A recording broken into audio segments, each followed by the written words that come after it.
Bhim रावलको PhD नकली हो भन्दै हुनुहुन्छ। नकली हो पिएचडी, नकली हो पिएचडी। भारतका विभिन्न शहरमा गर्नेहरूको बरु प्रमाणित भएको छ। बरु मैले थाहा पाएसम्म डाक्टर बाबुराम भट्टराईले 9 वर्ष लाएर दिल्लीबाट गर्नुभएको हो क्या र?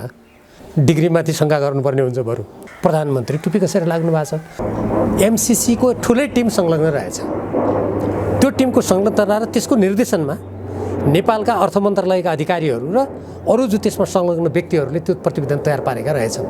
जस्तो बाबुरामजीले यदि देशको स्वाधीनता, स्वतन्त्रता, अखण्डता, कानुन मिच्ने प्रावधानहरू त्यहाँ थिएनन्, मैले त्यसो गरेको होइन भन्ने यदि उहाँले कहीँ भनेको छ भने अहिले त्यो प्रावधान त प्रष्ट छर्लङ्ग हुने गरी सार्वजनिक भइसक्यो नि। त्यसमा उहाँको भनाइ के? अनि त्यस्तो कुराहरूलाई पारित गर्नुपर्छ भनेर उहाँ लगायतका यदि कसै व्यक्तिले भन्छ भने त्यो त सरासर बाह्य शक्तिको ताबेदारी बाहेक त्यो केही पनि होइन। उहाँहरूलाई आफ्नो देशको चिन्ताभन्दा कुनै शक्तिलाई खुसी तुल्याउनु छ। नेपाली जनताको आवाजको अवमूल्यन हो, अपमान हो। यो काममा राम्रो सङ्केत गर्दैन, यसले अनिष्टको सङ्केत गर्दछ र मलाई महाकाली सन्धिको सम्झना हुन्छ। आज त्यो सङ्कल्पको प्रस्तावको शेरबहादुर देउबाजीले जवाब दिनुपर्छ नेपाली जनतालाई। अमेरिकाको एउटा राज्यको, त्यहाँको राज्यको सुरक्षा निकायसँग मिलाउने गरी काम गर्ने भन्ने कुरा अमेरिकी दस्तावेजमा आइसक्यो।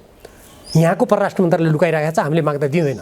कतिपय मान्छेहरू जस्तो मैले एमसिसीको प्रभाव नेपालमा जुन नकारात्मक पर्छ, हाम्रो राष्ट्रिय हितमा जुन आश पुग्छ, यो कुरा गर्दा यो चीनको समर्थन लिएर भने हो कि कुन देशको समर्थन लिने भन्ने केही मान्छेहरू भन्छन्। किनभने उनीहरू आफू कुनै देशको समर्थन लिएर त्यसको आडमा बोलिरहेका हुनाले अरूलाई पनि त्यही देख्छन्। नेकपा एमालेका प्रभावशाली नेता भीम रावल हामीसँग हुनुहुन्छ। रावलजी स्वागत छ। धन्यवाद। पछिल्लो समय यो देशका नेताहरू के गर्दैछन्, नेताहरू के चाहन्छन्, के का लागि राजनीति गरिराखेका छन् भन्ने नै ठुलो प्रश्न बन्न गयो। बताइदिनुहोस् त यो देशका नेताहरू के गर्दैछन् अहिले? घटनाक्रमहरूबाट के देखिन्छ भन्ने कुरा यहाँहरू सबैलाई थाहा छँदैछ। अब यसलाई अलिकति मूर्तिकरण गर्ने हो, ठोस रूपमा भन्ने हो भने हामीले स्थानीय तह र प्रदेश र सङ्घीय संसदको लागि आम निर्वाचन गर्नुपर्थ्यो। त्यसको लागि राष्ट्रलाई एकताबद्ध भएर अगाडि बढ्नु पर्थ्यो। हाम्रो देशका सिमाना मिचिएका छन्, 10 गजा मिचिएका छन्। लिपुलेक, लिम्पियाधुरा र कालापानी क्षेत्रमा अतिक्रमण भएको छ। यसलाई गम्भीर रूपमा लिनुपर्थ्यो। भारतसँग दुई देशका बिचमा गठित प्रबुद्ध व्यक्ति समूहको प्रतिवेदन आश्रममा व्यवहारिष्य भएको छ, त्यसमा के भइरहेछ त्यो सोच्नु पर्थ्यो। उत्तरी सीमा नाकाहरूबाट सामग्रीहरू आउने कुरामा के व्यवधान भयो, किन व्यापारीहरू गुनासो गरिरहेका छन्, त्यतालाई हेर्नु पर्थ्यो। कोरोनाको यत्रो सङ्क्रमण छ, यसको लागि राष्ट्रलाई एकताबद्ध गर्नु पर्थ्यो। अब यो नभएर आज अमेरिकी मिलेनियम च्यालेन्ज कर्पोरेसनको सम्झौताबाट अनुमोदन पाइन्छ, के अनुदान पाइन्छ भनेर त्यसलाई अनुमोदन गर्नुपर्छ भन्ने कुरामा प्रधानमन्त्री टुपी कसेर लाग्नु भएको छ। यसबाट राष्ट्रको राजनीति ठिक दिशातर्फ, राष्ट्रको सर्वोपरि हितको दिशातर्फ उन्मुख छैन भन्ने कुरा त सहजै अनुमान गर्न सकिन्छ। प्रधानमन्त्री त्यसरी लाग्नुभयो कि गठबन्धन त्यसरी लाग्यो भन्ने पनि अहिले चर्चा गर्नुपर्ने आवश्यकता छ। यो एमसिसी अनुमोदन गर्नुपर्छ भन्ने कुरामा एकसूत्रीय जस्ताको तस्तै गर्नुपर्छ भन्ने देउबाजीलाई बोकेर हिँड्ने गठबन्धनका दलहरू चाहिँ कसरी योबाट अछुतो हुन्छन्? प्रमुख जिम्मेवारी प्रधानमन्त्रीकै हुन्छ। अर्को कुरा तपाईँले भन्नुभयो जस्तो जो सरकारमा सहभागी राजनीतिक दल र तिनका नेताहरू छन् ती सबै जिम्मेवार हुन्छन्, तर प्रमुख जिम्मेवारी भनेको त प्रधानमन्त्रीकै हुन्छ। अब गठबन्धन यसमा एकमत छैन, एमसिसी अनुमोदन गर्नुपर्छ भन्नेमा गठबन्धन छैन, यो प्रधानमन्त्रीको चाहना हो भन्ने प्रतिक्रिया पनि देखिएका छन्। यो प्रतिक्रिया पर्याप्त छ? यदि प्रधानमन्त्रीले मात्रै गर्नु खोजेको हो र गठबन्धनमा संलग्न अरू राजनीतिक दलहरूको विमति छ भने त्यसो भन्दै हुनुहुन्छ, उहाँका दलका नेताहरू त्यसो भन्दै हुनुहुन्छ। त्यसो भनेको भने अरू राजनीतिक दलका नेताहरूले तदनुकूल स्पष्ट रूपमा आफ्ना धारणाहरू जनसमक्ष ल्याए भइहाल्यो नि। किनभने राजनीति भनेको त देशको हितको लागि, जनताको लागि हो नि। राजनीति भने कुनै व्यक्ति विशेषले राष्ट्रलाई जतासुकै पनि धकेल्न पाउने कुराको अभिष्ट पुरा गर्नको लागि होइन नि। अहिले पछिल्लो समय यो एमसिसीमा गठबन्धनभित्र जुन खालको एकमत बन्न सकेन, त्यस पछाडि अर्को एक्सर्साइज भइरहेको छ र नेकपा एमाले र नेपाली काङ्ग्रेस मिलेर एमसिसी अनुमोदन गर्ने खालको खेलमा अहिलेको राजनीति अगाडि बढेको छ। यस्तो चर्चा पनि बाहिर छ। नेकपा एमाले पार्टी र नेपाली काङ्ग्रेसको गठबन्धनबाट अब एमसिसीलाई अनुमोदन गर्ने बाटो तय गर्न खोजिएको हो। अरू विषयमा हाम्रो बिचमा ठुलो मतभेद छ भन्ने, संविधान मिचिएका प्रसङ्गहरू ल्याउने अनि राष्ट्रको स्वाधीनतामा आँच पुर्याउने, नेपाली जनताको स्वाभिमानमा आँच पुर्याउने, नेपालको संविधानका प्रावधान कानुनका प्रावधानहरू मिच्ने, स्वतन्त्र राजनीतिमा आघात पुर्याउने एउटा अनुदान सहयोगलाई लिनको लागि अनुमोदन गर्न साँठगाँठ गर्ने हो भने योभन्दा निर्लज्ज, योभन्दा गैरजिम्मेवार, योभन्दा घोर अवसरवादी कुरा त अरू हुनै सक्दैन यदि त्यो हो भने। त्यसकारण चाहे नेकपा एमाले होस्, चाहे नेपाली काङ्ग्रेस, अरू राजनीतिक दलहरू हुन्, ती राजनीतिक दलहरूले सबभन्दा पहिले आफूले जनताको अगाडि जे वाचा गरेका छन्, जे आफ्ना घोषणामा भनेका छन्, जे आफ्ना नीति कार्यक्रममा भनेका छन्, ती कुराअनुसार काम गर्नु पर्यो। त्यो अनुसार काम यदि नगर्ने हो भने ती राजनीतिक दल देशको लागि औचित्यहीन साबित हुन्छन्।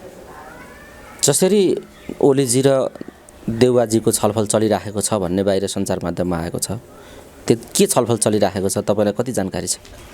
मैले त जे समाचार माध्यममा आएको छ त्यो मात्रै थाहा पाउने हो, मैले त्यो मात्रै थाहा पाएको छु। तर सञ्चार माध्यममा आएका केही कुराहरू एकदमै आपत्तिजनक र चिन्ता मान्नुपर्ने खालका छन्। विशेष गरी जस्तै उहाँहरू दुईजनाको बिचमा भएको कुराकानीमा यदि एमसिसीसँगको सम्झौता संसदबाट अनुमोदन गर्ने हो भने संसदको अवरोध हट्ने, गठबन्धन भङ्ग हुने हो भने संसदको अवरोध हट्ने भन्ने कुराहरू पनि भयो रे भन्ने जुन कुरा आएको छ, यदि यस्तो हो भने योभन्दा सिद्धान्तहीन देश र जनताप्रति गैरजिम्मेवार राजनीतिहरू केही पनि हुन सक्दैन। राजनीति त्यसरी होइन। उहाँहरूले जे आफ्ना घोषणामा भन्नुभएको छ, जे नेकपा एमाले आफ्ना घोषणामा भनेको छ, नेपाली काङ्ग्रेसले जे भनेको छ, त्यसलाई आत्मसात गर्ने हो भने सरकार राष्ट्रका मूलभूत हितको साधनाको लागि सञ्चालन हुनु पर्यो, संविधानको रक्षाको लागि, देशको अखण्डता स्वाधीनताको रक्षाको लागि हुनु पर्यो र त्यो सिद्धान्तमा जो मिल्छन् तिनीसँग एक हुनु पर्यो, जो त्यो सिद्धान्तसँग मिल्दैन उनीहरूसँग प्रतिस्पर्धा गर्नु पर्यो। तर त्यो नगरेर यदि तपाईँले भने जस्तो हो भने त यो त आफैले गरेका बाचा प्रतिज्ञाहरूको धज्जी उडाउन सरह ठहरिन्छ। राहुलजी, यो एउटा विषय भयो। अर्को विषय के छ भने यो एमसिसी जसरी माओवादीको कार्यकालमा डाक्टर बाबुराम भट्टराईले को कार्यकालमा यो अगाडि बढाइयो भन्ने खालको चर्चा उठेको छ, त्यसबेला यो सरल खालको थियो, यति जटिल थिएन एमसिसीको विषय, यो इन्डो पेसिफिक रणनीतिको एउटा अङ्गको रूपमा थिएन, त्यसकारणले यो अगाडि बढेको थियो। अहिले यो इन्डो पेसिफिक रणनीतिको आधारमा अगाडि आएको हुनाले यो अस्वीकार्य छ। त्यसो भएको हुनाले यो सुरुवात गरेको माओवादीले भए पनि अहिले पास हुन नसकेको पनि माओवादीले गर्दा हो, यस्तो खालको तर्क गरिराखेका छन् माओवादीहरू। तर बाबुराम भट्टराईजी पास हुनुपर्छ भनिराखेका छन्। यो सुरुमा थियो र यसको चरित्र अहिले बदलिएको हो कि यसको चरित्र सुरुदेखि अहिलेसम्म उस्तै छ? तपाईँले गरेको अध्ययन र बुझेको एमसिसी के हो बताइदिनुहोस् त। यो सुरुदेखि नै सामरिक दिशातर्फ नेपाललाई घचट्ने उद्देश्यबाट गरिएको देखिन्छ। मैले नेपाल ग्रोथ डायग्नोस्टिक भन्ने प्रतिवेदन अर्थात् नेपालको विकासको चिरफार भन्ने प्रतिवेदन हेरेँ। त्यसमा को संलग्न थियो भनेर हेर्दा एमसिसीको ठुलै टिम संलग्न रहेछ। त्यो टिमको संलग्नता र त्यसको निर्देशनमा नेपालका अर्थ मन्त्रालयका अधिकारीहरू र अरू जो त्यसमा संलग्न व्यक्तिहरूले त्यो प्रतिवेदन तयार पारेका रहेछन्, त्यो त्यसको आधार बनाएको रहेछ। त्यसपछि बाबुराम भट्टराईजीले पत्राचार गरेर त्यो कुरालाई अगाडि बढाउने काम गर्नुभएको रहेछ। अब यदि उहाँहरूले सुरुमा गरेको कुरासँग अहिले मेल खाँदैन भन्ने हो भने त उहाँहरूले हामीले सुरुमा यस्तो भनेका थियौँ, अहिले त्यसको विपरीत यी कुराहरू आए, त्यसकारण हामी मान्दैनौँ भन्ने त्यति नैतिकता देखाउनु पर्यो नि। जस्तो बाबुरामजीले यदि देशको स्वाधीनता स्वतन्त्रता अखण्डता कानुन मिच्ने प्रावधानहरू त्यहाँ थिएनन्, मैले त्यसो गरेको होइन भन्ने यदि उहाँले कहीँ भनेको छ भने अहिले त्यो प्रावधान त प्रष्ट छर्लङ्ग हुने गरी सार्वजनिक भइसक्यो नि। त्यसमा उहाँको भनाइ के? अनि त्यस्तो कुराहरूलाई पारित गर्नुपर्छ भनेर उहाँ लगायतका यदि कसै व्यक्तिले भन्छ भने त्यो त सरासर बाह्य शक्तिको ताबेदारी बाहेक त्यो केही पनि होइन। तर कुन मूल्यमा हो त ताबेदारी पनि भने जुन देशको जनताको राजस्व खाएर तलब भत्ता खाएर जुन देशको नाममा पदमा पुग्ने काम गरियो, सरासर त्यसकै ठुलो अपहेलना हुन्छ। राहुलजी यो एउटा कुरा हो, उहाँ त भनिराख्नु भएको छ गर्नुपर्छ, जस्ताको तस्तै गर्नुपर्छ, गठबन्धन पनि टुट्नु हुँदैन, यसरी अभिव्यक्ति दिनुभएको छ नि त बाबुरामजीले। यो एमसिसी पनि पास हुनुपर्छ, गठबन्धन पनि टुट्नु हुँदैन। यो गठबन्धन उहाँलाई किन चाहिएको छ? एमसिसी नभएको के हो यो? होइन, उहाँलाई किन चाहिएको छ, किन यो उहाँले भन्नुहुन्छ त्यो उहाँले बुझ्ने कुरा हो। मैले विश्लेषण गर्ने हो र बाहिर भएका सार्वजनिक अभिव्यक्ति तथ्य प्रमाणको आधारमा बोल्ने हो। अहिलेसम्म जुन व्यक्तिको तपाईँले कुरा गर्नु उहाँ र उहाँ जस्ता व्यक्तिहरूका पृष्ठभूमि, उहाँहरूले गरेका क्रियाकलापहरूलाई हेर्ने हो भने उहाँहरूलाई आफ्नो देशको चिन्ताभन्दा कुनै शक्तिलाई खुसी तुल्याउनु छ र त्यो पद प्रतिष्ठा भनेको त्यस्तै शक्ति राष्ट्रहरूको आडमा प्राप्त गर्न सकिन्छ, सुरक्षा गर्न सकिन्छ भन्ने मनस्थिति विगतका घटनाक्रमहरूमा पनि पटक पटक अभिव्यक्त भएको छ। हुनसक्छ त्यही मनस्थितिको यो परिणाम होला। त्यति मात्रै होइन, तपाईँको व्यक्तिगत डिग्रीका बारेमा पनि उहाँ टिप्पणी गर्न थाल्नुभयो। भीमरावलको पिएचडी नकली हो भन्दै हुनुहुन्छ। नकली हो पिएचडी? खै हाम्रो देशमा त आजसम्म त्रिभुवन विश्वविद्यालयमा औपचारिक रूपमा गरेका जति पनि परीक्षाबाट प्रमाणित भएका व्यक्तिहरू कोही पनि नक्कली साबित भएका छैनन्। बरु भारतका विभिन्न सहरमा तपाईँ विरुद्ध किन खनिएका हुन्? म यसलाई पुरा गरौँ न, तपाईँले भनेको सोद्धा यो प्रसङ्गलाई। अहिलेसम्म नेपालको त्रिभुवन विश्वविद्यालयमा त्यहाँका परीक्षामा सामेल भएर त्यहाँ औपचारिक रूपमा शिक्षा प्राप्त गरेका व्यक्तिको नक्कली प्रमाणपत्र कसैको प्रमाणित भएको छैन। भारतका विभिन्न सहरमा गर्नेहरूको बरु प्रमाणित भएको छ। अब मैले त त्रिभुवन विश्वविद्यालयबाट गरे हो, बरु मैले थाहा पाएसम्म डाक्टर बाबुराम भट्टराईले 9 वर्ष लाएर दिल्लीबाट गर्नुभएको हो क्या र? त्यसकारण कसको डिग्रीको नक्कली सक्कली यो तहमा ओर्लिने कोही व्यक्ति जान्छ र एमसिसीका प्रावधानहरू यो होइन तैँले भने यो छैन भन्न सक्दैन भने बरु त्यस्तो भन्न नसकेर यस्ता डिग्रीका कुरा गर्ने मान्छेको डिग्रीमाथि शङ्का गर्नुपर्ने हुन्छ बरु। ठिक छ राहुलजी, यो प्रसङ्ग पनि आएको हुनाले मैले तपाईँलाई यो सोधे जिज्ञासा राखेको हो। मैले विषयलाई नै जोड्न खोजिराखेको छु। जसरी एमसिसी नै अहिले चर्चाको विषय बनेको छ, यो एमसिसी र गठबन्धन सँगै जान सक्छ अब तपाईँको विचारमा? यदि यो सरकारमा रहने प्रधानमन्त्री यसका गठबन्धनको नेपालीको भित्र आत्मा नेपाली छ भने कुनै देशले दिने सहयोग लिने र नलिने कुराले कुनै देशको प्रणाली सरकार बन्ने र भत्किने कुरा हुन सक्दैन। तर मान्छेको बाहिर अनुहार नेपाली, भित्र मन अरू कसैको भइसकेको छ भने त्यो एमसिसी जस्तो अनुदानको कुरा मात्र होइन, कुनै देशको फोनले पनि, कुनै देशका नेताहरूको इसाराले पनि त्यहाँका प्रणालीहरू सरकार बिग्रन र भत्कन सक्छन्। त्यसकारण म के अपेक्षा गर्छु भने नेपालका अहिले जो नेताहरू छन् उहाँहरूलाई नेपाली जनताले नै मत दिएर त्यहाँ पठाएको हुनाले उहाँहरूले अवश्य पनि एउटा कुनै देशको अनुदान जुन अनुदानसँग सम्बन्धित सम्झौताले हाम्रो देशको स्वाधीनता, स्वाभिमान, अखण्डतामाथि आँच पुर्याउँछ, हाम्रो देशको संविधान मिचिन्छ, कानुन मिचिन्छ, हाम्रो परराष्ट्र नीति मिचिन्छ, हाम्रो भूमि कब्जा हुन्छ, पक्कै पनि त्यसमा बरालिएर आफ्नो राजनीतिलाई लथालिङ्ग भताभुङ्ग गर्ने बाटोमा उहाँहरू जानुहुने छैन भन्ने सोच राखौँ। अहिलेसम्म शङ्काको लाभ उहाँहरूलाई नै दिउँ।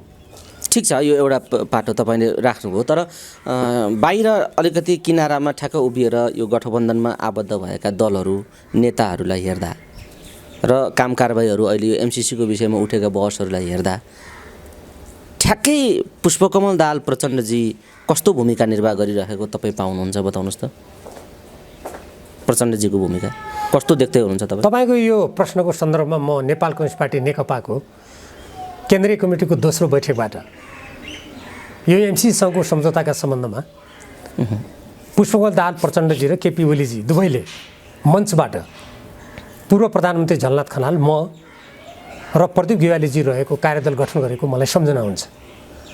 त्यो बेला 2/3 बढी केन्द्रीय कमिटीका सदस्यहरू यसको विरुद्धमा हुनुहुन्थ्यो। यसका राष्ट्रघाती प्रावधानहरू नहटाएर यो कुनै हालतमा अनुमोदन हुँदैन भनेर त्यहाँ प्रस्ताव पारित हुनुपर्छ भन्नुहुन्थ्यो। तर कार्यदल गठन गरौँ, ठिक छ, तथ्यको आधारमा आयो भने कुटनीतिक दृष्टिकोणबाट अरू देशले पनि बुझ्छन् भन्ने कुरा भएको हुनाले कार्यदल गठन भयो।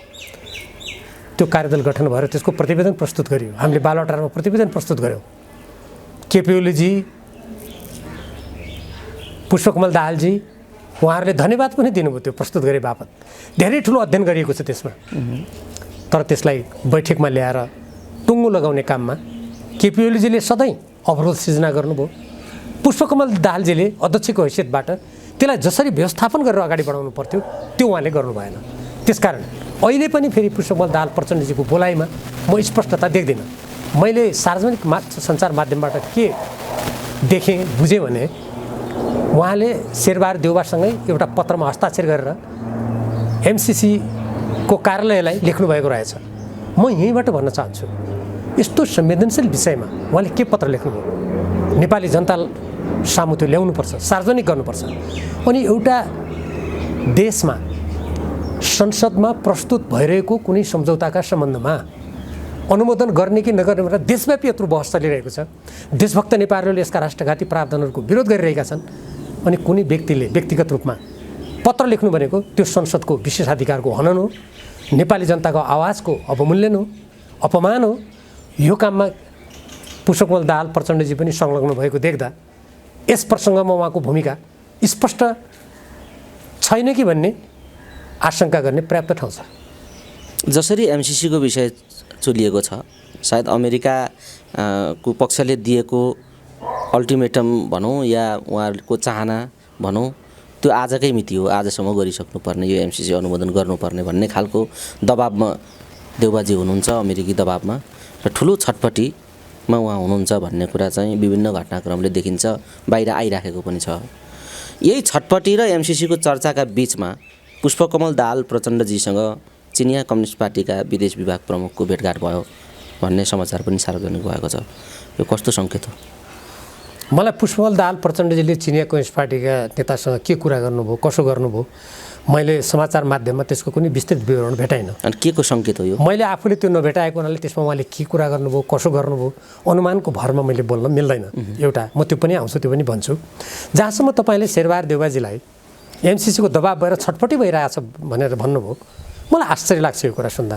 आफ्ना देशका जनताले देशव्यापी यत्रो कुरा उठाएको छ, जुन देशका जनताले मत हालेका छन्, त्यो दबाबमा छटपट्टि नहुने। अहिले बेलायतमा त्यहाँका प्रधानमन्त्रीले कोरोना सङ्क्रमण भइरहेको बेलामा तोकिएको सङ्ख्याभन्दा बढी मान्छे राखेर सानो भोजको आयोजना गर्यो भनेर माफी माग्नु पर्यो। क्यानाडाका प्रधानमन्त्री त भाग्नुभयो त्यहाँ जनताले प्रदर्शन गर्दाखेरि। अनि नेपालका प्रधानमन्त्री आफ्ना देशका जनता, हामी सांसद, जनताका प्रतिनिधि, यत्रा राजनीतिक दलले भनेको कुरामा उहाँलाई छटपट्टि नहुने, दबाब महसुस नहुने, अनि नेपालको राष्ट्रिय सार्वभौम सत्ता, नेपालको स्वाभिमानमा आँचाउने सम्झौताका ती प्रावधान नहटाइकन सम्झौता गर्न उहाँलाई छटपट्टि हुने, छिटो गर्नुपर्छ भन्ने गर्ने। यसले राम्रो सङ्केत गर्दैन, यसले अनिष्टको सङ्केत गर्दछ। र मलाई महाकाली सन्धिको सम्झना हुन्छ। त्यो बेला पनि उहाँ नै हुनुहुन्थ्यो सम्झौता गराउने। उहाँ लगायतका केही नेताहरूले भन्नुभयो सङ्कल्प प्रस्ताव पारित भएपछि त हामीले जुन पानीमाथिको हाम्रो अधिकार हो, हाम्रो सिमाना सम्बन्धी कुरा हो, महाकाली नदीको उद्गम स्थल कुन हो भन्ने कुरा ठुलो बहस भएको थियो। म पनि त्यो बहसको सहभागी थिएँ। सबै चिज ठिक हुन्छ भन्नुभयो। आज त्यो सङ्कल्पको प्रस्तावको शेरबहादुर देउवाजीले जवाब दिनुपर्छ नेपाली जनतालाई। त्यस्तै गरेर अहिले पनि उहाँ आफ्ना केही मान्छेहरूलाई लगाएर सङ्कल्प प्रस्ताव पारित भयो भने भइहाल्छ नि। एमसिसीले पत्र पठाएको छ हाम्रो अर्थ मन्त्रालयलाई, स्पष्टीकरण दिएको छ, भइहाल्छ नि। अमेरिकी राजदूतले भनेको छ, भइहाल्छ नि भनेर जनतालाई ढाँट्ने प्रयास भइरहेको छ। म अन्तर्राष्ट्रिय कानुन र कानुनको पनि विद्यार्थी भएको हुनाले म स्पष्ट पार्न चाहन्छु, कुनै पनि द्विपक्षीय सम्झौता औपचारिक रूपमा वार्ता गरेर, बैठक आयोजना गरेर, त्यसपछि गएर त्यसबाट निष्कर्ष निकालेर दुईपक्ष सहमत भएर अभिलिखित नगरेसम्म ती परिवर्तन हुँदैनन्। र त्यसैले गर्दा यो उहाँको छटपट्टिको त्यो कुनै राष्ट्रिय चिन्ता होइन, त्यो चाहिँ बरु राष्ट्रिय हितमाथि आघात भएन भन्ने जुन मनस्थितिले छटपट्टि भएको जस्तो भन्नुपर्ने हुन्छ। जहाँसम्म चिनिया नेताहरूसँगको कुराकानी छ, एकातिर एमसिसीको यस्तो बहस भइरहेको, अर्कोतिर यी यस्ता खालका अरू देशहरू जो प्रतिस्पर्धामा छन् उनीहरूसँग कुराकानीले त्यहाँ के भयो भने त मलाई थाहा छैन। तर कहिलेकाहीँ नेपालको राजनीति शक्ति राष्ट्रहरूको सङ्घर्षको शिकार बन्छ कि भन्ने सङ्केतहरू कहिलेकाहीँ आउन पनि सक्छन्। मैले त्यसैले चिन्ता गरेर शक्ति राष्ट्रको द्वन्द्वको थलो नेपाललाई बनाउन मिल्दैन। हामीले कुनै पनि देशसँग आफ्नो कानुन, संविधान, स्वतन्त्रता, स्वाभिमान आँचाउने सम्झौता गर्न मिल्दैन। यो नगर्नुहोस् भनेर जोड दिनुको कारण नै त्यही हो नि। डाक्टर साहब, यो एउटा प्रसङ्ग भयो, जटिलता तपाईँले सङ्केत गर्नुभएको छ। सबैतिरबाट यस्ता जटिलताका सङ्केतहरू आइराखेकै छन्। सबैलाई चिन्ता यही छ कि देश अप्ठ्यारो बाटोतिर नजाओस्, यसको अवतरण के हो भन्ने विषयमा मानिसहरू चिन्तित भएको पाइन्छ। तर अहिले यही अवस्थामा विशेषतः नेपाललाई हेर्ने दृष्टिकोणमा छिमेकीहरू र अन्तर्राष्ट्रिय समुदायमा धेरै बदलाव आयो, त्यो पनि अर्को चुनौती हो भन्ने खालको कुराहरू अहिले उठेका छन्। तपाईँ एउटा कूटनीतिको र राजनीति दुवै कुरा बुझेको नेता हुनुहुन्छ, बताइदिनुहोस् त के नेपालबारे चिनिया नीति बदलेको हो, के नेपालबारे भारतको नीति बदलेको हो, या अन्तर्राष्ट्रिय चुनौतीहरू के हुन्, अहिले विकास भएका चुनौतीहरू के हुन् बताइदिनु। ठुला शक्ति राष्ट्रहरूले अन्तर्राष्ट्रिय राजनीतिमा आफ्नो प्रभाव कायम गर्ने, आफ्ना आर्थिक लाभहरूलाई बढाउने उद्देश्यबाट धेरै गतिविधि गरिरहेका हुन्छन्। हाम्रो जस्तो देशले ती कुराहरूबाट अलग रहनुपर्छ। अहिले हामीले देखेकै छौँ एसिया प्रशान्त क्षेत्रमा चीन र अमेरिकाको बिचमा धेरै ठुलो प्रतिस्पर्धा भइरहेको छ। हामीले रुस र अमेरिकाको बिचमा उक्रेनको विषयमा निकै ठुलो विवाद भइरहेको र त्यहाँ युद्ध हुन्छ कि भनेर मानिसहरूमा त्रास रहेको पनि हामीले देखेकै छौँ। हामीले प्रशान्त महासागरमा यस्ता खालका प्रतिद्वन्दी गतिविधिहरू भइरहेको हामीले थाहा नै छ। हाम्रा देशका दुई छिमेकीहरू दुईटा विपरीत ध्रुवतिर आफ्नो शक्ति आर्जन गर्ने काममा लागेकै छन्। क्वाड जस्ता सङ्गठन निर्माण भएका छन्। हिन्द प्रशान्त रणनीति अमेरिकाले अगाडि सारेको छ। त्यही हिन्द प्रशान्त रणनीतिको अङ्गको रूपमा एमसिसीलाई अगाडि सारेर विभिन्न देशलाई आफ्नो ठाउँमा ल्याउने प्रयास अमेरिकाले गरेकै छ। नेपालसँग समेत प्रदीप गेवालीजी परराष्ट्र मन्त्री भएको बेलामा साझेदारी सम्झौता, अङ्ग्रेजीमा पार्टनरसिप अग्रिमेन्ट गरेर प्रशान्त क्षेत्रीय अमेरिकी सैनिक कमान्ड अन्तर्गत नेपाललाई अमेरिकाको एउटा राज्यको त्यहाँको राज्यको सुरक्षा निकायसँग मिलाउने गरी काम गर्ने भन्ने कुरा अमेरिकी दस्तावेजमा आइसक्यो। यहाँको परराष्ट्र मन्त्रालयले लुकाइरहेको छ, हामीले माग्दा दिँदैन, त्यो कागजमा के लेखेको छ भन्ने कुरा। यस्ता खालका जुन गतिविधि छन् यसले हाम्रो राष्ट्रमाथि तपाईँले अघि भन्नुभयो जस्तो कतै भोलि अनिष्ट आउने हो कि शक्ति राष्ट्रहरूको एकातर्फ धकेलेर हामी विगतमा जसरी नेपालले आफूलाई असंलग्न कायम राखेर आफ्नो अन्तर्राष्ट्रिय व्यक्तित्व निर्माण गर्यो, सबै देशसँग सहयोग लियो, त्यो स्थितिमा आँचाउने हो कि भन्ने चिन्ता हो। त्यसकारणले पनि एमसिसी जस्तो सामरिक दृष्टिकोणबाट यी सम्झौतामा जुन कुरा लेखिएका छन् र हालै एमसिसीको कामु कार्यकारी प्रमुख कार्यकारी अधिकृतले क्षेत्रीय सुरक्षाको कुरा पनि यसमा गाँसिएको छ भनेर कान्तिपुरलाई अन्तर्वार्ता दिएको छ।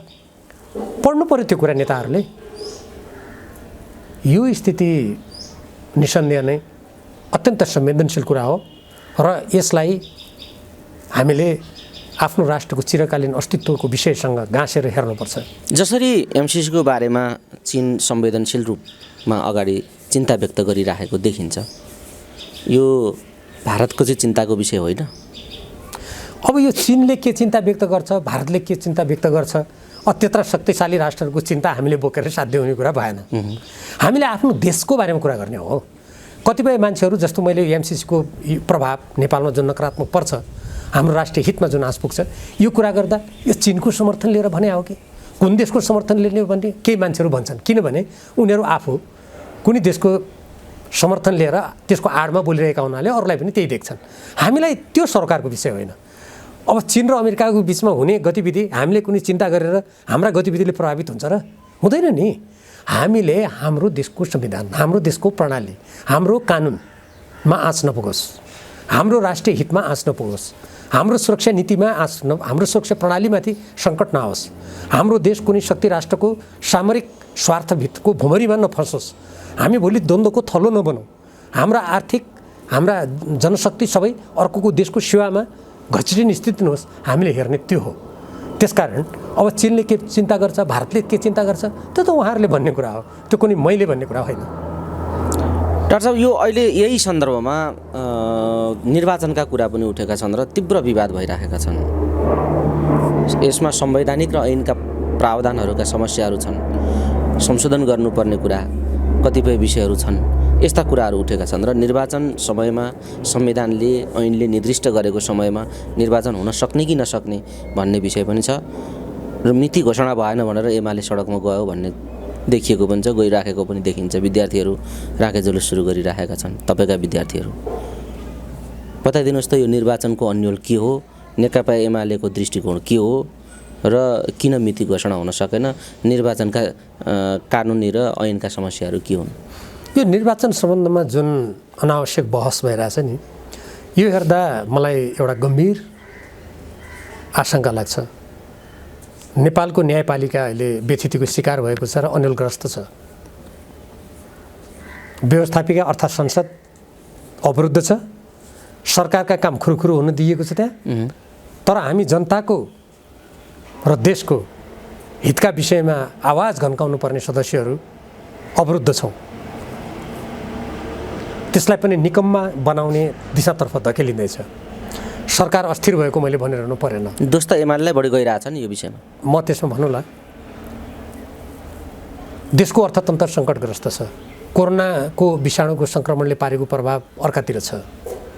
भ्रष्टाचार बेरोकटोक अगाडि बढेको छ। मैले अघि नै भने लिम्पियाधुरा लिपुले कालापानीमा अतिक्रमण भइरहेछ। प्रबुद्ध व्यक्तिसम्मको प्रतिवेदन व्यवहारिसी छ। 10 गजा मिचिएका छन्। यस्तो स्थितिमा हामीले हिजो नेपालको संविधान निर्माण गर्दा जे भनेका थियौँ, ऐन निर्माण गर्दा जे सहमति गरेका थियौँ, त्यो दिशामा स्वाभाविक रूपले अगाडि बढ्नुपर्नेमा त्यो नगरेर जुन प्रकारको अहिले सरकारमा गठबन्धनमा रहनेहरू र अरू दलका मानिसहरू जुन प्रकारको बहस र गतिविधिमा लागेका छन्, यो कतै नेपाललाई स्थिर हुन नदिने र नेपाललाई अन्ततः असफल राष्ट्रको रूपमा घचेटेर शक्ति राष्ट्रहरूका केही कुत्सित आशयहरू पुरा गर्ने कुरा जानेर वा नजानेर पुरा गर्न केही मानिसहरू त लागेका छैनन् भन्ने आशंका गर्नुपर्ने ठाउँ छ। जहाँसम्म नेपालको संविधान कानुन हामीले त्यति बेला संविधान निर्माण गर्दा भनेका सहमति गरेका कुराको प्रसङ्ग छ। म पनि संविधान निर्माणमा सक्रियतापूर्वक लागेको त्यसको मसौदाकारमा देखेको एकजना हो। त्यो बेलामा हामीले अहिले स्थानीय तहको निर्वाचन जुन 6 महिनाभित्र गरिसक्नुपर्ने त्यो सभाको भनेका छौँ। त्यो भन्नुको तात्पर्य के हो भने पालिकाको निर्वाचनपछि पनि त्यो सभा गठन गर्नुको लागि केही मानिसहरूलाई मनोनित गर्नुपर्छ। त्यो मनोनित गर्न त अलिकति समय लाग्ने भयो र देशमा कुनै तत्काल कुनै सङ्कट आइलाग्यो, काबुभन्दा बाहिरको परिस्थिति पऱ्यो भने त्यो समय त्यस कारण दिएको हो। त्यो निर्वाचन सारा भनेर दिएको हो र। त्यसकारण स्थानीय तहको निर्वाचन होस् या प्रदेशको होस् या सङ्घको निर्वाचन होस्, सङ्घीय सांसदको, यी सबै निर्वाचनहरू समयमा नगर्नु भनेको देशमा जुन राजनीतिक अन्योलको वातावरण सिर्जना भयो, केही समयदेखि प्रतिनिधि सभा 2 पटक विघटन भएदेखि यता त्यो स्थिति झमै विकराल बन्छ। त्यसकारण समयमा निर्वाचन हुनुपर्छ। संविधान र कानुनमा जे व्यवस्था छ तदनुकूल अगाडि जानुपर्छ। कहीँनिर व्यवहारिक समस्या छन् भने त्यो निर्वाचन नगर्ने आशयबाट होइन, गर्ने आशयबाट त्यसलाई सुधार्नुपर्छ। यसको लागि अब नेकपा एमाले आन्दोलन गर्ने भन्ने जुन कुरा तपाईँले गर्नुभयो, नेकपा एमाले त सबभन्दा पहिले नेपालको संविधान कानुन विधि आफैले जनताको अगाडि गरेका बाचा आफ्नो कार्यक्रम जनताको बौद्धले जनवाद अनुसार अगाडि बढ्यो भने मलाई लाग्छ त्यसले देशलाई यस्ता समस्याहरूबाट निकास दिन सक्छ। त्यो नगर्ने, आफूले विधि नमान्ने, आफूले राष्ट्रिय हितमा गर्नुपर्ने काम नगर्ने अनि अन्यथा गतिविधि गर्ने हो भने त्यसले अन्ततः देशको राजनीतिलाई गलत बाटोमा धकेल्नको लागि नै उक्साउँछ। राहुलजी, तपाईँले जसरी स्पष्ट अभिव्यक्ति दिइराख्नु भएको छ, देशको चिन्ता गर्ने एउटा देशभक्त नेताको छवि पनि छ तपाईँको, तर तपाईँ जस्तो अभिव्यक्ति दिँदै हुनुहुन्छ यसमा तालमेल मिलेन तपाईँको पार्टी र तपाईँको, तपाईँ एकातिर पार्टी एकातिर, त्यस्तो भएन? मैले एउटा कुरा धेरै सञ्चारकर्मी साथीहरूलाई भन्दै आएको छु। हामी जन्मिँदाखेरि कोही पनि तपाईँ सञ्चारकर्मी हुनुहुन्थ्यो, म राजनीतिक दलको सदस्य थिइनँ। हामी नेपालीका सन्तान थियौँ। नेपालमा राजनीतिक दलको प्रादुर्भाव भएको नै कति भयो र? नेपाल प्रजा परिषद गठन भएपछि विक्रम सम्वत 1992देखि यताका राजनीतिक गतिविधिले जन्मेको हो र अझ अहिलेका काङ्ग्रेस कम्युनिस्टको त 2007 सालभन्दा ठिक अगाडि 2003 सालदेखि गतिविधि भएको हामी पाउँछौँ। सबभन्दा प्रमुख कुरा त राष्ट्रको हित होला नि। त्यसो भए हामी जुन मातृभूमि पृथ्वीनारायण शाहले एकीकरण गरेको देश, कसैको अधीनमा नभएको राष्ट्रलाई स्वाधीन स्वतन्त्र राख्ने, यसको समृद्धिको लागि, यहाँ चिरस्थायी शान्तिको लागि हामीले काम गर्नुपर्ने पहिलो कुरा हो नि।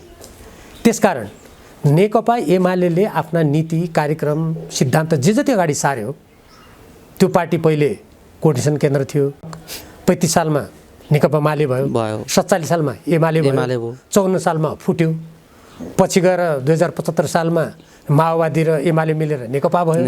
यस्तो अनेक प्रकारको इतिहासबाट अगाडि बढेको यो पार्टीले त्यो आफ्नो इतिहासलाई सम्झेर आफ्नो सिद्धान्त नीति कार्यक्रममा अटिक भएर राष्ट्रको पछिमा उभिनु पर्यो भन्ने मेरो भनाइ हो।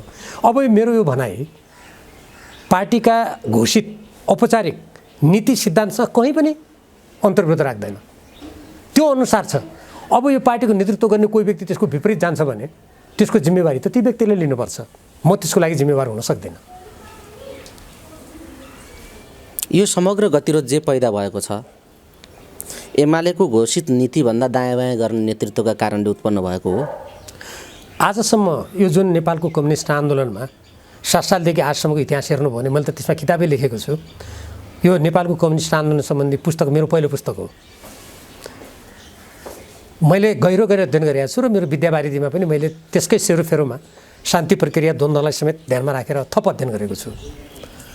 जुन जुन बिन्दुमा नेताहरूले सिद्धान्त मिचे, विधि मिचे, राष्ट्र जनताको हितभन्दा आफ्ना व्यक्तिगत स्वार्थहरूलाई अगाडि राखे, परस्परमा सत्ता स्वार्थको लागि पदको लागि हानथाप गरे, पूर्वाग्रह राखे, आफ्ना जनतामा विश्वास गर्नुभन्दा बाह्य शक्तिको आडमा टिक्ने कोसिस गरे, त्यहाँ पार्टीमा समस्या आएको छ, विभाजन आएको छ, विचलन आएको छ। अहिले पनि यदि तपाईँ त्यहाँ समस्या, विचलन, विघटन, अन्यल देख्नुहुन्छ भने त्यहाँ कहीँ न कहीँ अघि मैले भनेका कुराहरूको अवश्य पनि छाया छ, नकारात्मक प्रभाव छ। राहुलजी, हामी कुराकानीको अन्तिम चरणमा छौँ। के साँच्चै चुनाव जेठमा हुन्छ त भन्ने जनताको प्रश्न हो क्या? हुन्छ त चुनाव जेठमा? नेपालको संविधान, लोकतन्त्र, नेपाली जनताको राजनीतिक आकाङ्क्षा पुरा गर्ने हो भने स्थानीय तहको निर्वाचन यो वैशाख जेठमै हुनुपर्छ। ढिलोमा यसका चरणहरू अषाढमा पनि जालान्, किनभने एकै चरणमा गर्न नसक्ने अवस्था पनि हुनसक्ला नेपालको स्थिति हेरेर। तर यो हुन सक्ला भन्ने तपाईँको जुन प्रश्न छ, अब यो त शेरबहादुर देउवाजीको हातमा छ, जो नेपाली जनताले उठाएको आवाजबाट दबाब महसुस गर्नुहुन्न। एमसिसीले भनेपछि थर्कमान भएर सरकारै भङ्ग गर्छु भनेर भन्नुहुन्छ अरे बैठकमा भनेर मैले समाचार पढेको छु। अब यो त उहाँहरूको हातमा छ। यदि देश र जनताप्रति उत्तरदायी हुनुहुन्छ, चिन्ता छ, आफू जीवनको उत्तरार्धमा छु, यो राष्ट्रको लागि राम्रो गरेर जाउँ, यो संसारमा कोही पनि अजर अमर पनि छैन, कसैका पद पनि अकण्टक छैन, यो मातृभूमि जसले हुर्कायो बढायो, जहाँको अन्न पानी खाएर जहाँका जनताले मत दिएर यहाँ पुग्यौँ, यसको भलो चिताएर जाउँ भन्ने लाग्यो भने चुनाव समयमै होला। होइन म त अकण्टक छु नि, फलानु देशले समर्थन गर्यो भने म त असीमित समयसम्म यो पदमा बस्न सक्छु, म अजम्मरी हुन सक्छु भन्ने भ्रमबाट ग्रसित भएर आफ्ना जनता मालिक होइन कोही अरूलाई मालिक मान्ने मनस्थिति भयो भने त अझै गरे पनि भयो। तर यो ढिङ्नाइ गर्ने बानी देउबाजीको पुरानै हो, त्यसैले उहाँलाई अयोग्य र असफल पनि बनायो। यहाँ पनि दायाँ बायाँ हुनसक्छ भन्ने हिसाबले चिन्ता व्यक्त गरेर राष्ट्रपतिले अलिकति खबरदारी गर्दा, अलिकति संविधानको संरक्षक भएको नाताले पनि उहाँलाई त्यो दायित्व बोध भयो होला। उहाँले समयमा चुनाव हुनुपर्छ भन्ने कुरालाई जोड दिँदा तपाईँले आलोचना गर्नुभयो। मैले गर्छु, किन नगर्ने? किन गर्नुभयो? राष्ट्रपतिजीले उहाँले कुराकानी गर्दाखेरि वडाध्यक्ष उठ्ने हो भनिदिनु भयो रावलले भन्ने चर्चा आयो। होइन, मैले भनेको छैन त्यो। यदि कसैले भन्यो भने त्यस्ता समाचार पनि लेखिदिए, त्यो गलत कुरा हो। मैले वडा अध्यक्ष उठ्ने हो भनेर म जस्तो व्यक्तिले कहिले बोल्छु भने तपाईँ कल्पना गर्न सक्नुहुन्छ? म कल्पना गर्दिनँ, आश्चर्य लाग्यो। त्यो एकदम त्यो गलत कुरा हो र त्यो जसले लेख्यो उसै भन्नुहोस् त किन आलोचना गर्नु? त्यो होइन, म भन्छु वडा अध्यक्ष उठ्ने हो भनेर यदि मैले भने कतैले, मैले त पढाएको थिइनँ, अहिले तपाईँबाट थाहा पाएँ, यदि कसैले त्यो भन्यो भने त्यो लेख्ने मान्छेको आफ्नो विचार हो। त्यो म त्यस्तो कुराप्रति मेरो समर्थन रहँदैन। म त्यस्तो छिचरो संस्कृतिविहीन कुरा बोल्ने कुराको सख्त विरुद्धमा छु। डाक्टर साहबलाई सुहाउँदैन पनि त्यो कुनै पनि राजनीतिकलाई सुहाउँदैन, अलिकति मूल्य मान्यतामा हिँड्नेलाई, मलाई मात्र होइन कि। तर राष्ट्रपति भनेको हाम्रो देशमा संवैधानिक राष्ट्रपति हो। उहाँले प्रधानमन्त्रीसँग भेट्नु, के भइरहेछ, कसो भइरहेछ जानकारी लिनु, त्यो अनौठो कुरा होइन। तर निर्देशनात्मक रूपमा टिपोट लेखेर तपाईँले यो गर्नुहोस् भनेर भन्ने र निर्वाचन तपाईँले यसरी गर्नुपर्छ भन्ने हाम्रो संविधान निर्माण गर्दा हामीले त्यो परिकल्पना गरेका होइनौँ। त्यसैले संविधान मसौदा गर्दाखेरि संविधान सभाको हैसियतले मैले जे बुझेको छु, जे देखेको छु, यो प्रणालीको राष्ट्रपति कस्तो हुन्छ, प्रधानमन्त्री कस्तो हुन्छ, यो प्रणालीका मन्त्रीहरूले कस्तो आचरण पालना गर्नुपर्छ, यसका सुरक्षा निकायहरूले राष्ट्रको स्वाधीनता स्वतन्त्रताको लागि कसरी जानुपर्छ, नागरिकको कर्तव्य के हो भनेर हामीले जे कुरा बहस गऱ्यौँ मैले त्यसको आधारमा बोलेको हुँ। यो कुनै राष्ट्रपति प्रति मेरो कुनै व्यक्तिगत आग्रह होइन कि प्रत्येक निकायले आफ्नो मर्यादामा बस्नुपर्छ। अब यहाँ अहिले कस्तो छ, कतिपय नेताहरू सरकारका नीति निर्देशन कानुन मान्यो भने म त सानो भयो भने ठान्ने। उहिलेका राणा राजाहरू कानुनभन्दा संविधानभन्दा माथि हुन्थे नि, त्यस्तै ठान्ने आफूलाई। संविधान र कानुन मान्यो भने आफूलाई सानो भएको ठान्ने हो। त्यो परिपाटी नहुर्कियोस् भनेर राष्ट्रपतिले पनि आफ्नो मर्यादामा बस्नुपर्छ। त्यो मर्यादाको सीमाभित्रबाट मात्रै उहाँले गतिविधि गर्नुपर्छ। प्रधानमन्त्रीले पनि मर्यादामा बस्नुपर्छ, म प्रतिनिधि सभाको सदस्यले पनि आफ्नो मर्यादामा बस्नुपर्छ भन्ने मान्यता अनुसार मैले त्यसको स्मरण गराएको हुँ। त्योभन्दा अरू अघि तपाईँले भने जस्ता कुराहरू मैले गरेको छैन। डाक्टर साहब, यो निर्वाचनकै कुरा गर्दा निर्वाचन ऐन 2073 को प्रावधानमा राष्ट्रिय दल बन्न नसकेका पार्टीहरूले स्थानीय निकायको निर्वाचनमा चुनाव चिन्ह प्राप्त गर्न नसक्ने प्रावधान छ। त्यस्तो अवस्थामा कसरी चुनाव हुन सक्छ? राप्रपा, माले, जनमोर्चा, नेमकिपा जस्ता पार्टीहरूले निर्वाचन चिन्ह प्राप्त गर्न नसक्ने अवस्था ऐनमा प्रावधान भएपछि कसरी निर्वाचन हुन सक्छ? यो एउटा ऐनको अर्को समस्या छ। सिन्डिकेट खडा गरिएको छ। यस्तो साना दलको टीका टिप्पणी पनि सुरु भएको छ। त्यो गलत टीका टिप्पणी हो। उहाँहरूका उम्मेदवारहरूले चुनाव चिन्ह पाउँदैनन् भनेर कसले भन्यो? उहाँहरूले पाउनुहुन्छ। उहाँहरूको देशव्यापी एउटै चुनाव चिन्ह हुँदैन भनेको हो। राष्ट्रिय रूपमा मान्यता प्राप्त नगर्ने दलले अनि देशभरि एउटै चुनाव चिन्ह कसरी पाउँछ त? मान्नुहोस्, म एउटा कुनै यस्तो दलको सदस्य छु जहाँ मेरो राष्ट्रव्यापी मैले मान्यता पाउने स्थिति छैन भने म जहाँ उठ्छु त्यही मेरो चुनाव चिन्ह हुन्छ। अनि चुनावै चिन्ह नभइकन कसरी उम्मेदवार हुन्छ र? स्वतन्त्र त्यो होइन। स्वतन्त्र टाइपको चुनाव भन्नु। स्वतन्त्र भन्नुहोस्, त्यसलाई जेसुकै भन्नुहोस्। हामीले अरू देशमा, नेपालमा त 3% को कुरा छ, कतिपय देशमा 10% छ। धेरै उन्नत भनेका लोकतान्त्रिक मुलुकहरूमा पनि हामी के राजनीतिक दलको नाममा, अनि नेपाल जस्तो मुलुकले त्यो राजनीतिक दल हुनुको लागि त्यसले निश्चित मापदण्ड पनि पुरा नगर्नुपर्ने, कुनै सैद्धान्तिक मान्यता पनि बोक्न नपर्ने, संविधानका कुराहरू पालना पनि गर्न नपर्ने, हिसाब किताब पनि बुझाउनु नपर्ने, जे मन लाग्यो त्यही गर्नुपर्ने, यस्तो कुनै पनि लोकतन्त्रमा हुँदैन। फेरि अर्को कुरा, यस विषयमा त धेरै ठुलो बहस गरेर अझ 5% राख्ने भन्ने कुरा थियो। त्यो मापदण्ड हेर्नुहोस्, धेरै बहसपछि त्यो 3% सहमति भएर त्यो स्थापित भएको कुरा हो। अनि संविधान बनाउँदाखेरि सहमति भएर त्यो कार्यान्वयन भएको छ। अनि अहिले कुन व्यक्तिले पार्टी खोल्यो, पार्टी खोलेको 1 महिना पनि भएको छैन, वा त्यसले मान्यता पाउनु पनि समय पर्याप्त छैन, अनि गएर म त पार्टी हुँ, मलाई देशव्यापी चुनाव चिन्ह दे भनेर, यो कहीँ पनि लोकतन्त्रमा कुनै पनि प्रणालीमा यस्तो हुँदैन। त्यसैले यस कुराको आलोचना गर्ने, टिप्पणी गर्ने, हामी मान्दैनौँ भन्ने कुरा त्यो गलत हुन्छ। जनताको हामी विश्वास प्राप्त छौँ भन्ने पार्टीहरूले जाने, जनताको मत प्राप्त गर्ने र राष्ट्रिय राजनीतिक दल सिन्डिकेट खडा गरिएको हो। यो सिन्डिकेट कसरी हुन्छ र? त्यसो भए त कानुन मान्ने भन्ने कुरा, हामीले विधान मान्ने भन्ने कुरा, यो पनि तिमीले कसैले उद्देश्य राख्यौ, म कानुन मान्दिनँ, जे मन लाग्यो त्यही गर्छु, तिम्रो मन परेको लागि लेख्यौ भन्नुपर्ने हुन्छ। त्यसो भएपछि त त्यस्तो हुँदैन नि। कानुन संविधान बनाइसकेपछि, छलफल गरिसकेपछि त्यो त लोकतन्त्रको एउटा मापदण्ड बन्छ। त्यो मापदण्ड ठिक छैन भने उहाँहरूले जनतामा लानुहोस् न त, त्यो कुरा जनतामा लानुहोस्, मत ल्याउनुहोस्, परिवर्तन गर्नुहोस्, 2/3 बहुमत ल्याएर संविधान। डाक्टर साहब, हामी कुराकानीको अन्तिम चरणमा छौँ। जाँदै जे जटिलता, संवेदनशीलता र घटनाक्रमहरूमाथि कुराकानी भए, यसको निकासका लागि राजनीतिक कार्यक्रम कस्तो हुनुपर्छ र तपाईँ आम दर्शक श्रोताहरूलाई के भन्न चाहनुहुन्छ? के हो यसको निकास, यसको दबाई के हो? राजनीतिक दलका नेताहरूले यदि इमान्दारीका साथ अगाडि बढ्न चाहने हो भने तपाईँले यसको औषधि भन्नुभएको छ, निकास भन्नुभएको छ, एकदमै सजिलो छ। हामीले नेपालको संविधानमा समाजवाद उन्मुख प्रणालीमा जाने भनेर लेखेका छौँ। स्वतन्त्र परराष्ट्र नीति भनेका छौँ। आत्मनिर्भर अर्थतन्त्र भनेका छौँ। देशका साधन स्रोतहरू देशको सर्वोपरि हितको लागि हामीले सदुपयोग गर्ने भनेका छौँ। ती काम गरौँ। हाम्रो कृषि क्षेत्रलाई प्राथमिकता दिने भनेका छौँ, त्यो गरौँ। राष्ट्रिय सुरक्षा प्रणालीलाई बलियो बनाउने भनेका छौँ, त्यो गरौँ। र हामीले हाम्रो अन्तर्राष्ट्रिय सम्बन्धी नीतिमा सबै असमान सन्धि सम्झौताको पुनरावलोकन गरेर समानताको आधारमा सन्धि सम्झौता गर्ने भनेका छौँ, त्यो गरौँ। हामीले हाम्रो देशमाथि विदेशी अतिक्रमणलाई हटाउनको लागि गम्भीर रूपमा ती देशसँग वार्ता गरौँ। विगतका असमान सम्झौता, विगतका निरङ्कुश व्यवस्थाले हामीमाथि थोपरेका, राणा शासनले थोपरेका 1950 का सन्धि जस्ता पासुहरू निकालेर फ्याँकौँ। कुनै देशले त्यस्ता असमान सम्झौता राख्छ? भारतले राख्छ? चीनले राख्छ? कसैले राख्छ? हामी पनि नराखौँ।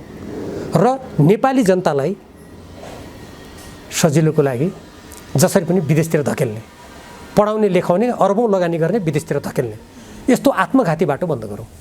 देशभित्र देशको जनशक्तिलाई हामी सदुपयोग गर्ने बाटोतिर जाउँ र हाम्रो लिपुलेक लिम्पियाधुरा लिपुलेक कालापानी जस्ता क्षेत्र जुन अतिक्रमण परेका छन् त्यसलाई ल्याउनुको लागि जुन हामीले नक्सा बनाएका छौँ त्यो अहिले भर्खरै मध्य प्रदेश भएको छ, पहिले 2 नम्बर प्रदेश भन्थे, त्यहाँबाट निष्कासित प्रकाशित राजपत्रमा त्यो चुच्चो नै हटाइएको छ।